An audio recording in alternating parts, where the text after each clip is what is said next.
Alaalang kaloob. Unang nasilayan ang mundo, ako'y naging simbolo. Nagbigay ligaya, saya, tuwa't gusto. Ngayon, ako'y nagpapatuloy, hindi nawawala. Nagdadala ng pag-asa at pagmamahal sa bawat isa. Bukas, ako'y mananatiling sa gisag ng Pasko, ang tanda ng pagkakaisa at pagbibigayan sa mundo. Ako ang simbolo ng kasiyahan at pag-ibig. Sa bawat Pasko, tuwa sa musika ang hilig. Noon, ako'y nasa mga larawan at dekorasyon.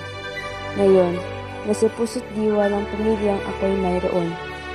Bukas, ako'y mananatiling buhay at magbibigay ng saya, mahimbing man hatid ay ligaya. Ako'y di lang dekorasyon at regalo, ako'y pag-ibig, pagkakaisa at tuwa. Sa Pasko noon, ngayon at bukas, ako ay isang simbolo ng Pasko, buong pusong magbibigay ng halina. Magbago man ang panahon, diwa'y mananatiling buhay, magpapasalamat sa Panginoon. Ako ay simbolo ng Pasko, ambag ay kasiyahan. Sa bawat taon, isa sa isip ay pagmamahalan at pagbibigayan. Pasko noon, Pasko ngayon, at Pasko sa bawat bukas.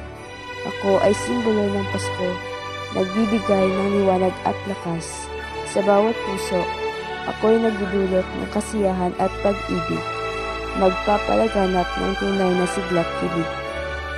Magpakailanman, ako'y magiging simbolo ng Pasko, sa bawat tahanan, sa bawat puso.